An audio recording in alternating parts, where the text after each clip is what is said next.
Call it, Captain. All right, listen up. Until we can close that portal, our priority is containment. Barton, I want you on that roof. Stark, you got the perimeter. Thor, you gotta try and bottleneck that portal.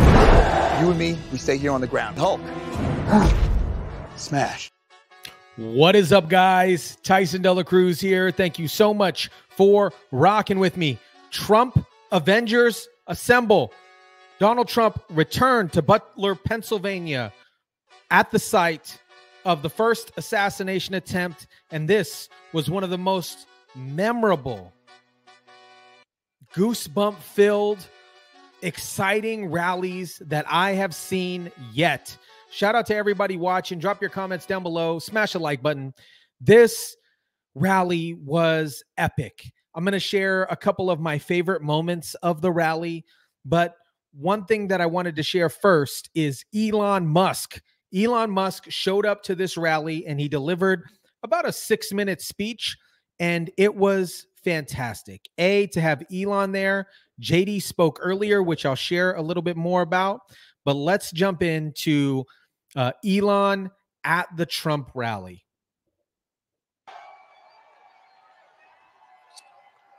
He's a great gentleman. He's done such an unbelievable job for North Carolina, for Georgia, for Alabama, for Florida, for Tennessee. His name is Elon Musk. He saved free speech. He created so many different great things. Where is he? Come on up here, Elon. He created the first major American car company in generations, and his rocket company is the only reason we can now send American astronauts into space. Come here. Take over, Elon. Yes, take over.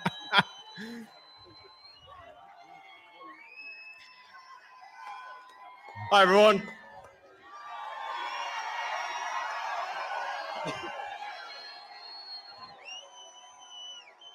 As you can see, I'm not just MAGA, I'm dark MAGA. Well, first of all, I want to say what an honor it is to be here. And,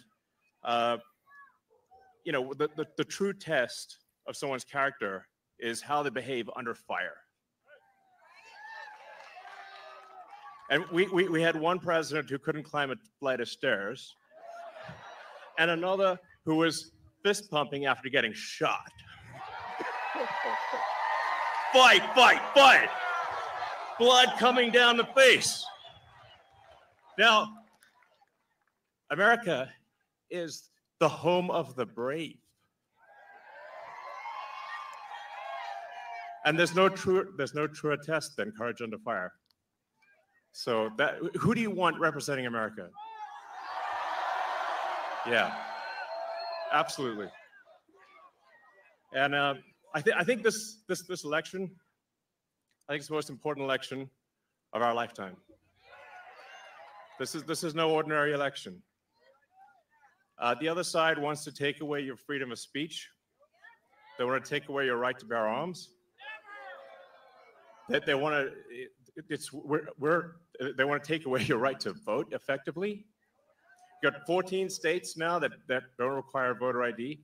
California, where I used to live, is just passed a law banning voter ID for voting. I still can't believe that's real. So how are you supposed to have a proper election if there's no ID? It's just meaningless. And free speech is the bedrock of democracy. And if people don't know what's going on, if they don't know the truth, how can you make an informed vote? You must have free speech in order to have democracy. That's why it's the First Amendment. And the Second Amendment is there to ensure that we have the First Amendment.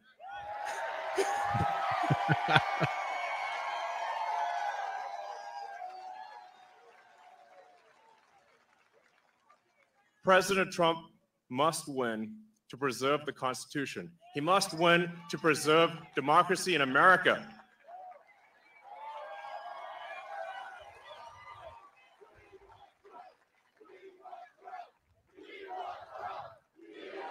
Yes.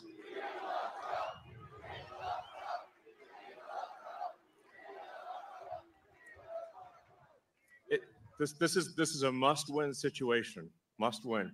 So I have one ask for everyone in the audience, everyone who watches this video, everyone in the live stream. There's one request. It's very important. Register to vote. Register to vote. Elon goes on to talk about registering to vote for a little bit and speaking about, you know, getting your friends to vote and things like that. But I wanted to share this moment when he exited the stage here. Elon is freaking cool, man. He is a cool guy, man. He, back in high school, it was kind of made fun of and frowned upon if you were a nerd. And if you were the cool person, you didn't get made fun of. And Elon, you know, Elon's making nerds cool. And just to be honest with you, the people that were cool in high school aren't doing much with their life anyways right now. So, but Elon's making nerds across the world, including myself, happy because Elon is making nerds cool. You know who's not happy about this is left stream media. Left stream bias media are absolutely frantic, going crazy because Elon is supporting Donald Trump, and they are in a panic. Agrees with him on immigration. He's taken to very constantly just putting out fake information about immigration that comports with what Donald Trump has been saying on the campaign trail.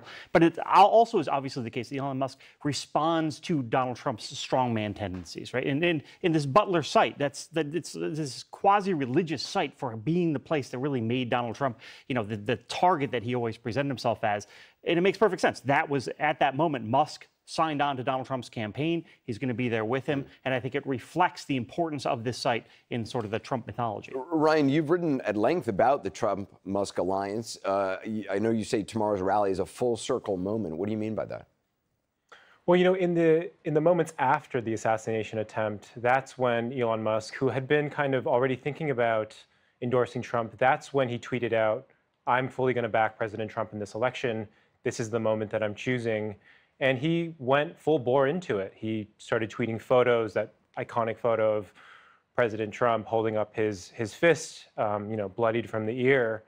And he bought into those emotions. And so now he's going back to Butler.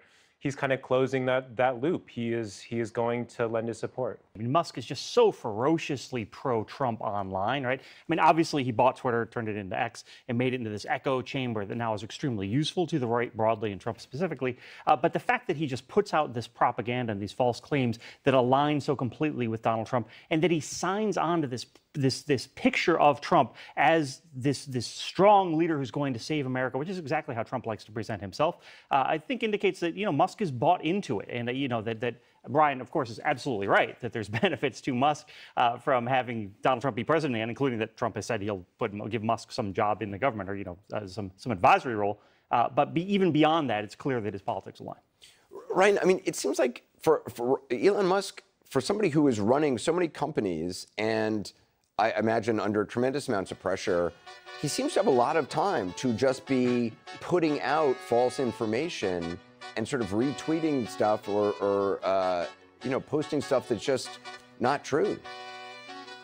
He does have a lot of time. You know, I was just on Twitter or on X looking at his feed, and sometimes he's tweeting more than 75 times a day. I mean, wow. I don't understand how you get anything done. I mean, we're all journalists. We think we spend a lot of time on that platform. We have spent a lot of time on that platform.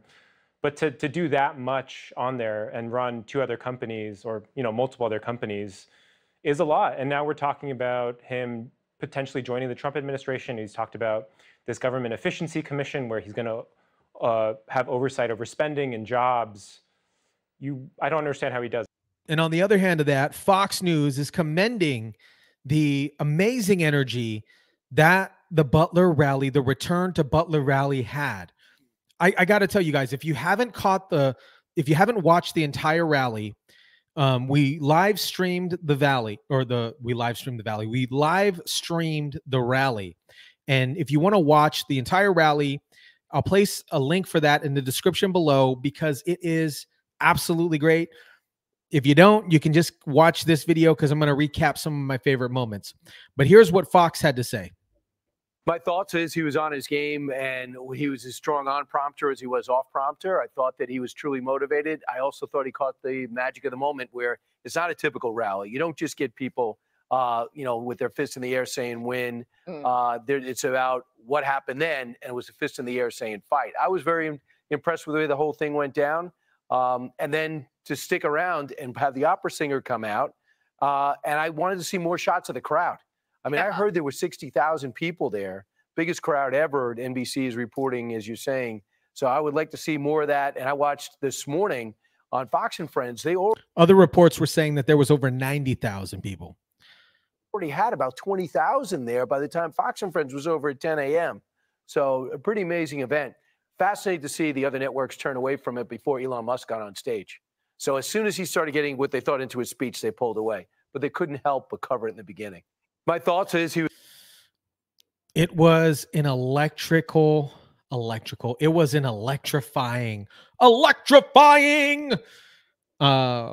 rally. It really was. It really was. This was a moment. So there was a medical emergency in the crowd. And Donald Trump stopped his speech. He stopped his speech and he said, hey, doctors come by. You got to understand, these people have been waiting in line for hours, sometimes even a day in advance. I believe some of these people were there a day before this particular rally, and then they're there all day, and it was warm, and you got to stay hydrated. Anyways, this woman needed medical attention, and then while they were attending to her, this is what the crowd broke out in, and it just gave me the chills.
We are watching history happen in front of our eyes.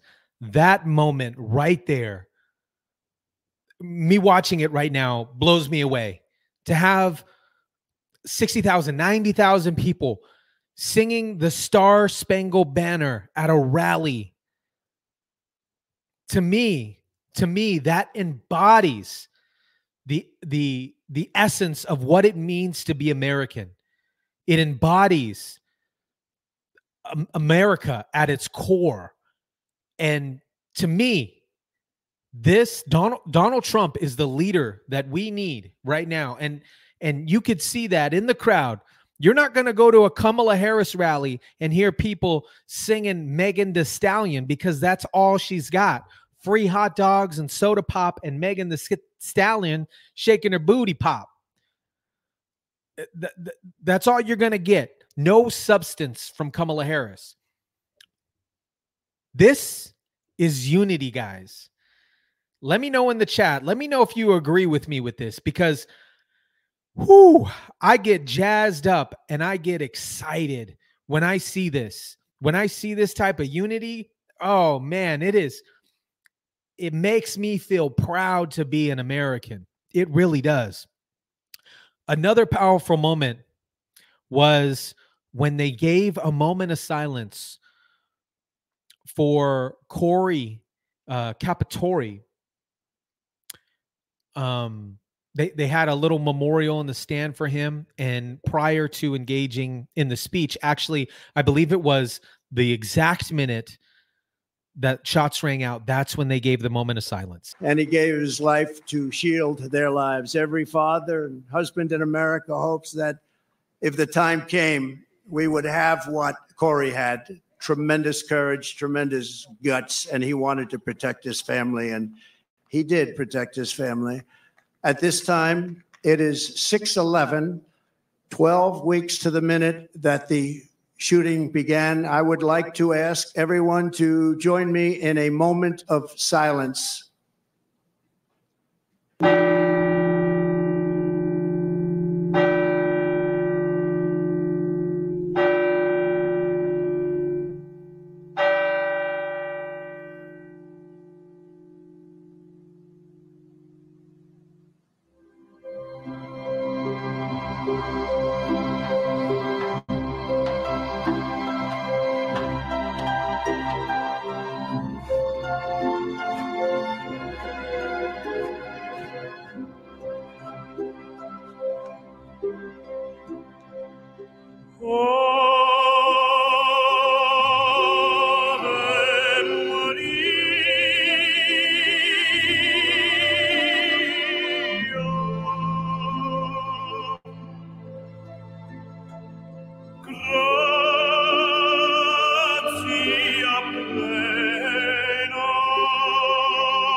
Here is some footage of Donald Trump showing the chart.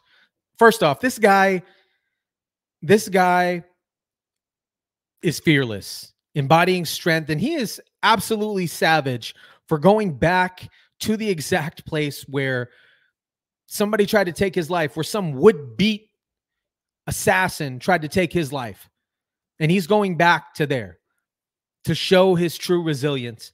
And this moment was neat. As I was saying,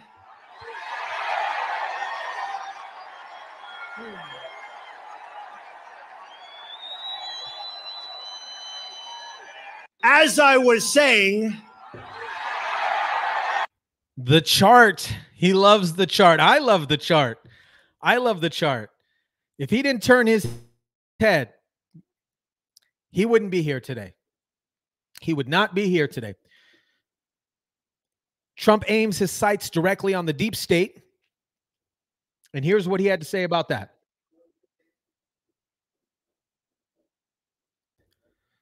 There's an enemy from within, and there's an outside enemy.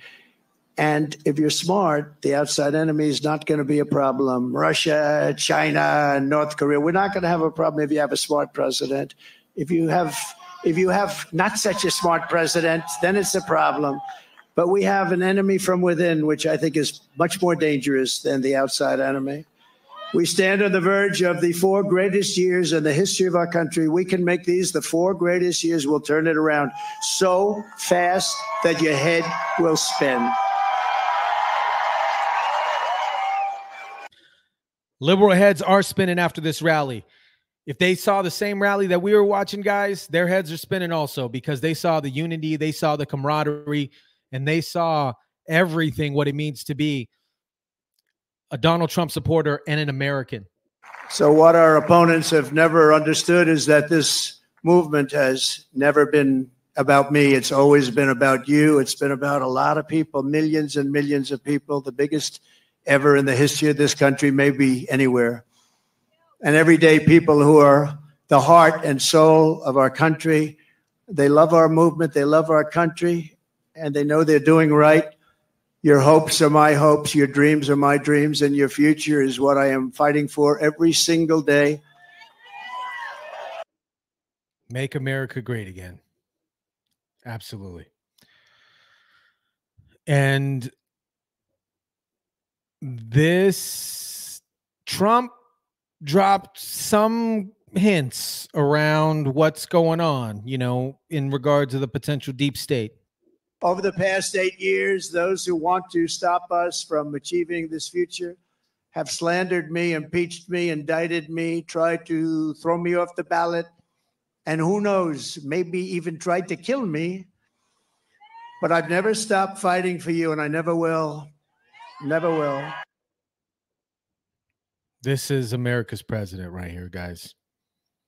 We are watching history. JD dropped some savage moments on our friend Kamala. It made me think about the leadership qualities we want in a president of the United States. And so I'd like to ask you, who would you rather have facing down, Vladimir Putin and Xi Jinping? Someone who is afraid of interviews with the friendly American media, or someone who faces down 2 assassins and returns triumphantly to the very place that he got shot?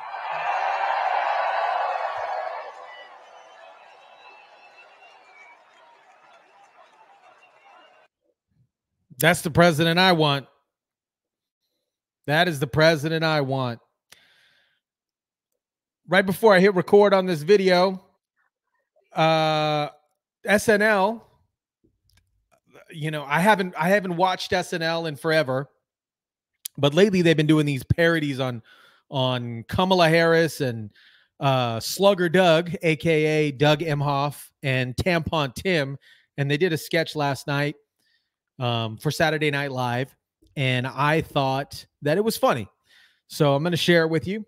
Here we go.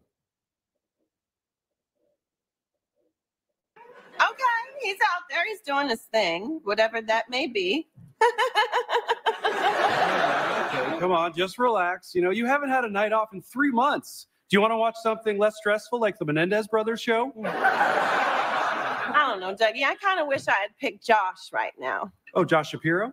No, Josh Cabernet. Look, Tim will be fine. It's not like he's going to say something crazy. I've become friends with school shooters.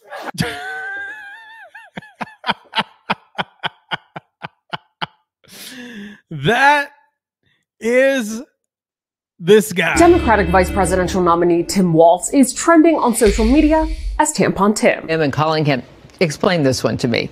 Tampon Tim? And I'm going to say this out loud. Republicans are calling him Tampon Tim. Republicans on social media referring to him as Tampon Tim. So Tampon Tim. Online, the trending thing is Tampon Tim or something like that. But here's the big one. If you haven't heard, it's called Tampon Tim. And that's Tampon Tim. Guys, I hope you enjoyed these moments from the rally. Again, if you haven't seen the entire rally, I'll place a link for the description of it. I'll place a link for it in the description below. Woo! So you can check out the entire rally, so you can get the full effect. Because I got to tell you, when we were watching that rally, I got the goosebumps. It inspired me about the future of this country, and hopefully it inspires you as well. I'm going to dub an Elon quote here. If you haven't registered to vote, go ahead and register to vote. Other than that, guys, let me know what you think about all this.